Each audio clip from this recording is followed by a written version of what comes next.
सीतामढ़ी जिला के red cross के सभागार में सामान्य जाति के तालीमी मरकज शिक्षक की अहम बैठक राष्ट्रीय जनता दल के प्रदेश उपाध्यक्ष शफी खान की उपस्थिति में आयोजित हुई। बैठक की अध्यक्षता सामान्य जाति के तालीमी मरकज शिक्षक संघ के जिला अध्यक्ष एजाज कौसर खान उर्फ निहाल खान ने किया, तो वही मंच संचालन मुजाहिद हुसैन उर्फ राजा ने किया। उपस्थित तालीमी मरकज शिक्षक को संबोधित करते हुए राष्ट्रीय जनता दल के प्रदेश उपाध्यक्ष शफी खान ने कहा, आप लोगों की मांग बिल्कुल जायज़ है। इस मामले को लेकर मैं शिक्षा मंत्री से बात करूंगा और तेजस्वी यादव और लालू प्रसाद यादव से भी बात करूंगा। हम लोग सिर्फ अल्पसंख्यक है, लेकिन पिछली सरकार ने अल्पसंख्यक को बांटने का काम किया है, जो निहायत ही दुख की बात है। उन्होंने कहा, हमें आप 2 से 3 सप्ताह का वक्त दे, हम आगे बात करके आपको जवाब देंगे। उसके बाद आपको जो आगे कदम उठाना है वह उठा सकते हैं। वही संगठन के जिला अध्यक्ष एजाज कौसर खान ने कहा, हम माननीय मुख्यमंत्री नीतीश कुमार के वोटर और सपोर्टर हैं, उसके बावजूद हम लोगों को अनदेखा किया जा रहा है। 2018 में हम लोगों को यह बोलकर हटा दिया गया कि आप समान जाति से आते हैं और आपकी बहाली गलत है। उन्होंने कहा, जब हमारी बहाली गलत थी तो 8 साल तक हम लोगों को क्यों रखा और हम लोगों को टाइम टू टाइम वेतन क्यों दिया गया? हम लोग खुद ही विभाग में नहीं आ गए थे। हम लोगों को head master, DPO, DEO, BEO, जिलाधिकारी, यहाँ तक कि जन शिक्षा निदेशालय के डायरेक्टर तक शामिल थे। तो क्या सभी ने गलती की? अगर उन लोगों ने गलती की तो पिछले 5 साल में अभी तक उन लोगों पे कार्रवाई क्यों नहीं हुई? इससे साफ जाहिर होता है कि मुख्यमंत्री नीतीश कुमार सिर्फ मुसलमान को बेवकूफ़ बनाने का काम कर रहे हैं। हम तमाम तालीमी मरकज़ शिक्षा मुख्यमंत्री नीतीश कुमार और उप मुख्यमंत्री तेजस्वी यादव से भीख नहीं मांग रहे हैं, उनको चेतावनी दे रहे हैं कि जितना जल्दी हो सके इस मामले का निपटारा करें, नहीं तो पूरे बिहार के समान जाति के लोगों का विरोध आप झेलने के लिए तैयार रहें। अपने जाति जनगणना करवा कर हम लोगों की आंख खोल दी।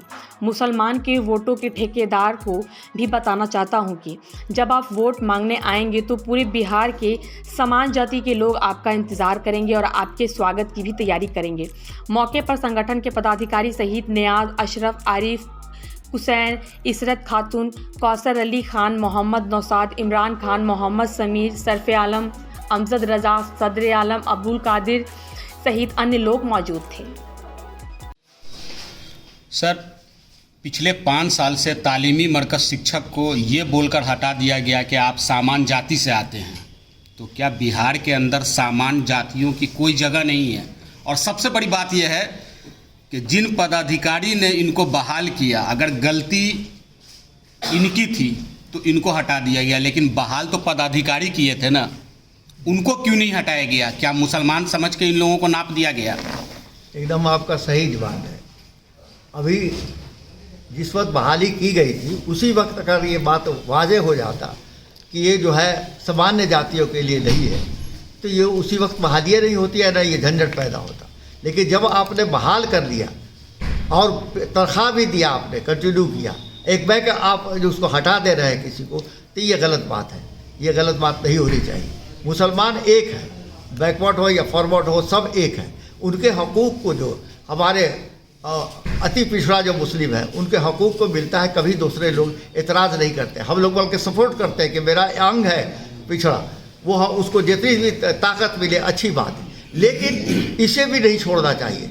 सब मुसलमान हैं, सबका हक है, सबके ये है। आपने नौकरी दे करके, सर्विस दे करके आपने छीन लिया, ये बहुत गलत बात है। मैं दोबारा रिक्वेस्ट करना चाहूँगा इस सरकार को, यूनाइटेड सरकार को, कि इनकी बहाली जल्द से जल्द करें और वहाँ जो LPA जो किया है इन्होंने वो वापस ले और इनकी बहाली करें, इसलिए कि आपका ये मुस्लिम जो है अति पिछड़ा अब सामान्य सब आपका अंग है और सबको लेकर के हम लोग को चलना है। सब भाइयों को लेकर चल, मेरा जितना बिरादरी है सब खुशहाल रहे, सब पिछड़ा और अति पिछड़ा जितने हैं सामान्य है सब कामयाब हो, सब आगे बढ़े, यही हम चाहते हैं। आज देश में जो है जो हालात पैदा हो रहे हैं ये सब के सामने है, इसलिए यूनाइट होने की ज़रूरत है, सबको यूनाइट होने की ज़रूरत है। सबसे बड़ी बात यह है कि एक तरफ जो महागठबंधन सरकार है वो इस बात को बार बार कहती नज़र आ रही है कि जिसकी जितनी भागीदारी उसकी इतनी हिस्सेदारी। तो बिहार के अंदर सामान्य जाति के जो लोग हैं उनकी सबसे ज़्यादा तादाद है, तो क्या इलेक्शन में इनको महंगा पड़ सकता है? ये ज़रूर, अगर आप साथ नहीं देंगे तो महंगा पड़ेगा ही। इसलिए कि सबको मिला करके हम लोग जो है एक साथ है, सब मिल करके हम लोग लड़ाई लड़ते हैं, अपने हक हुकूक की लड़ाई लड़ते हैं। तो हक छीनना कोई अच्छी बात नहीं है। सभी को हक मिले, सभी बिरादरी को हक मिले, सभी को ये मिले, ये हम लोग चाहते हैं। लेकिन आप लोगों का जो हक है उसके लिए मैं लड़ूंगा आगे। मैं तेजस्वी जी से, लालू जी से और एजुकेशन मिनिस्टर से, इन लोगों से फिर दोबारा, मैं पहले भी कह चुका हूँ, दोबारा फिर मैं उनसे गुजारिश करूँगा। दर्द जो आपने बयान किया है, आपने सही बयान किया है, लेकिन हम लोगों में एक है वो, चाहे वो बैकवर्ड मुस्लिम हो या फॉरवर्ड मुस्लिम हो, यहाँ तफरका नहीं है आपस में। लेकिन ये सरकार जो है, पिछली सरकार, वो तफरका डाल रही है। लेकिन हम लोग को एक होकर चलना है, मुनफरद एक है, इस कौम का नुकसान भी एक ही सबका नबी, दीन भी, ईमान भी। इसलिए हमें एक होकर चलना है। आपकी आवाज़ हर जगह आपने आवाज़ बुलंद की है, हर गोशे गोशे में आवाज़ की है। हमसे भी मिले थे मरकज़ वाले, हमने भी आवाज़ आपकी बुलंद की है, सबको कहा, और उन लोगों ने उठाया भी था, कहा कि हम आज उठाएंगे। गौस साहब से भी बड़ी मुलाकात है, उनसे भी बातें हुई। उन्होंने कहा कि नहीं, ये तफरका डाला जा रहा है मुसलमानों में। हालांकि वो राही बिरादरी के, लेकिन उन्होंने कहा कि नहीं, जायज़ मांग है, ये क्यों आपस में मुसलमानों में तफरका डाला जा रहा है, बांटा जा रहा है, ये गलत बात है। मैं मंसूरी साहब से भी बात करूँगा, इसलिए कि मेरे दल के हैं जी, और वो ये कहेंगे कि अगला इलेक्शन जो होने वाला है उसमें इसका आपको भुगतना पड़ेगा। और आप एक कहते हैं कि ये मेरा एक है, मेरा साथ है, ये कैसे देगा साथ? इसलिए आप लोग मुतमईन हैं। सबसे बड़ी बात तो यह है कि आपने बहाली क्यों की? जब आपने बहाल कर लिया है तो आपको कंटिन्यू रखना है। आप जो हमारे बैकवर्ड, जो सोकॉल्ड बैकवर्ड मुस्लिम है, उनके जो हकूक मिलते हैं, हम लोग कोई भी उस पर एतराज़ नहीं करते। हमने कहा कि ठीक है, मेरे भाई है, मिल रहा है, अच्छी बातें हैं, हमारा कोई कौम तो आगे बढ़े। लेकिन जब ये इज्तिमाई तौर पर बहाली की गई, फॉरवर्ड मुस्लिम, सोकॉल्ड फॉरवर्ड मुस्लिम, उस पर जो की गई, तो उसको फिर आपने उसको तब्दील की उठ कैसे कर दी? आपने जो बहाली करने वाले उसे फोकस किए, उसको तो अपनी जगह पर डटा हुआ है वो, और आपने ये कर दिया। ये गलत बात है। मौका बहुत ही मुनासिब है अभी जंजीर खटखटाने का, इसलिए कि सर पर इलेक्शन है और अभी हम 3 जगह हार चुके हैं। अभी जो ये है, ये अब मौका बेहतर है। सभी को मैं कहूँगा, मैं आपको वादा करता हूँ कि मैं लालू जी से कहूँगा, तेजस्वी से कहूँगा, होना चाहिए।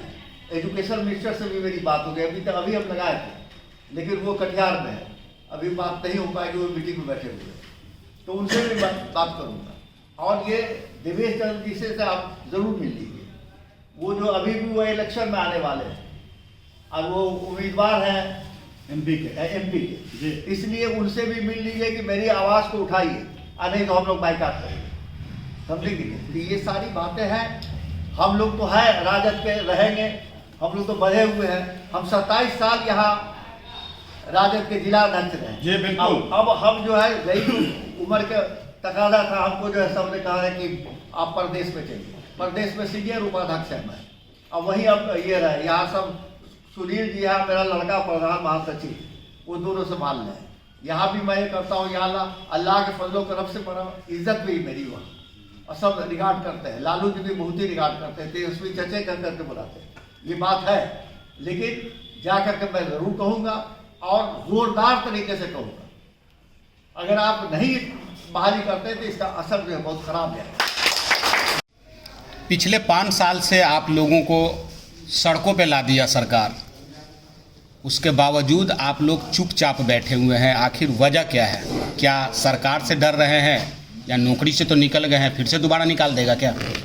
देखिए सर, हमारा कंसेंट बहुत साफ है कि सबसे पहले हम लोगों ने एसेस किया था गवर्नमेंट को, क्योंकि आपकी जानकारी के लिए मैं बता दूं कि मैं 2008 से जनता दल यूनाइटेड का एक एक्टिव मेंबर हूँ, जिसका प्रमाण हमारे पास ये है। पहली बात समझ लीजिए, ठीक है। एसेस किया और लगा कि नहीं, हमें कोई बेनिफिट नहीं होने वाला है। फिर हम लोग कोर्ट चले गए, हाई कोर्ट ने जस्टिफाइड समझा और हमें सही समझा, in the sense of humanity, in the sense of constitution, human rights और जो नेचुरल जस्टिस है, उसके आधार पर बिल्कुल on the basis of a fact point उन्होंने हमारे फेवर में फैसला दे दिया। अब हम लोग इंतज़ार में थे कि भाई हम लोग जो मुसलमान हैं तो मुसलमान अल्पसंख्यक ही हैं, तो हमारी सरकार है ये, चाहे वो हमारे माननीय मुख्यमंत्री हों, चाहे हमारे माननीय उप मुख्यमंत्री हों, हम तो उनके सपोर्टर भी हैं, वोटर भी हैं। तो चलिए, अब हम हाई कोर्ट से जीत के आ गए हैं, तब हम लोग रीअपॉइंट हो जाएंगे। बहुत कोशिशें करने के बाद, हर एक दरवाज़ा नॉक करने के बाद, मैं आपकी इंफॉर्मेशन के लिए बता दूं कि बिहार के ऐसे कोई भी एमएलए नहीं है, कोई एमएलसी बचे नहीं हैं, कोई मिनिस्टर्स बचे नहीं हैं जिनके यहाँ हमारे तालीम मरकज़ के लोग नहीं गए। इट मीन्स हम लोग नहीं गए, बिल्कुल गए कि सर हम लोग का जजमेंट आ गया है, आदेश करवा दीजिए कि ताकि हम लोग दोबारा से काम करें, और हम लोग सरकार के सपोर्टर वोटर हैं। क्या अभी भी रहेंगे इतना होने के बाद भी? देखें, इस पर बहुत क्लियर स्टेटमेंट मैं दे दूँ।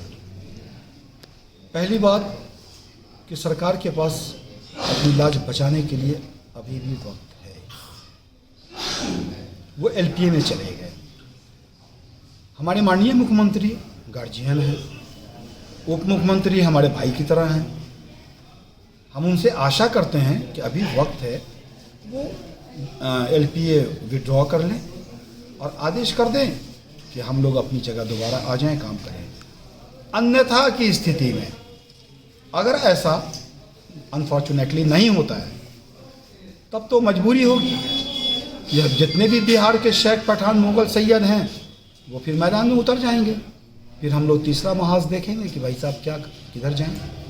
It will such decision will be taken later. लेकिन हम पहले उनकी राह देख रहे हैं। अभी भी अगर हमें वक्त रहते, जैसे अभी माननीय प्रदेश उपाध्यक्ष जी से मैंने कहा है कि हम लोग जनता दल यूनाइटेड और राष्ट्रीय जनता दल के सपोर्टर वोटर हैं, और हमारे साथ ये हाल है, हम लोग रोड पे आ गए हैं, बहुत सारे लोग भीख मांग के खा रहे हैं, तो उनकी स्थिति को संभाला जाए। अच्छा, ये बताइए आप कि इतना दिन हो गया, लगभग 5 साल आपको निकाले हुए, कोर्ट का जजमेंट भी आ गया, सड़कों पे तो आप नहीं भटक रहे होंगे जो आप सीधा गए या गवर्नमेंट से नौकरी ले लिए? कोई पदाधिकारी तो आप लोगों को बहाल किया होगा? जी बिल्कुल। उन पदाधिकारियों पे कार्रवाई हुई या सिर्फ मुसलमान समझ करके आपको नाप दिया? नहीं, बिल्कुल आपका कहना, आपने बड़ा ही बर्निंग क्वेश्चन उठा दिया है। देखिए, जो एक्शन अभी तक हुए, हम अगर इस लायक नहीं थे, अब तो हम नहीं बोलेंगे हम इस लायक हैं, क्योंकि high court judgement is just favour कर रहा है हमें, तो हम कहेंगे कि हम उस लायक हैं। अब सवाल ये है कि उन पर एक्शन क्यों नहीं हुआ। बिल्कुल, चूँकि हम अल्पसंख्यक हैं, इसलिए डायरेक्ट एक्शन जैसे तैसे हम पर हो गया, कोर्ट ने हमें सिक्योर किया, लेकिन किसी भी पदाधिकारी के खिलाफ कोई एक्शन नहीं हुआ। ये सच है, ये गलत नहीं है। अगर ये गलत है, मैं गलत अगर कह रहा हूँ, तो आप बता दीजिए पूरे बिहार के कोई भी बीओ सस्पेंड हो गए हों, कोई भी हेडमास्टर सस्पेंड हो गए हों, कोई भी डीपीओ सस्पेंड हो गए हों, कोई भी डीओ सस्पेंड हो गए हों, जिलाधिकारी भी रहे होंगे उसमें? जिलाधिकारी भी होंगे। क्योंकि सर, मैं आपकी जानकारी के लिए मैं बता दूं कि हम लोगों ने 7 साल, 8 साल, 6 साल काम किया, वेतन मानदेय उठाया है, तो वो सैंक्शन कौन करता है? संचिका पर एडमिनिस्ट्रेटिव सैंक्शन कौन करता है? एडमिनिस्ट्रेटिव अप्रूवल कौन देता है? हमारा शिक्षा विभाग का डीओ साहब देते हैं, डीएम साहब देते हैं। तो डीएम साहब तो कोई एक्शन तो नहीं हुआ, तो हम तो यही समझेंगे कि साहब हम मुसलमान हैं, इसलिए जैसे अरे हमें ही रेला गया। तिरछी निगाहें सिर्फ मेरे लिए है। अगला कदम क्या होगा? अगला कदम इन ए वेरी क्लियर स्टेट, मैं अपनी सरकार में कह रहा हूँ, अपनी सरकार को अभी भी अपनी सरकार मान रहे हैं? बिल्कुल। पिछले 5 साल से हटा दिया फिर? बिल्कुल बिल्कुल, क्योंकि सर हम मुसलमान हैं ना सर, क्योंकि हम मुसलमान हैं। वफा हमसे सीखा जाए, वफा हम करना जानते हैं। देखिए, हम इसलिए अपनी सरकार कह रहे हैं क्योंकि अभी भी हमारे वो माननीय मुख्यमंत्री हैं, माननीय उप मुख्यमंत्री हैं, तो उन्हें मेरी समझ में कहीं ना कहीं किसी न किसी लेवल पर मिसगाइड किया गया है।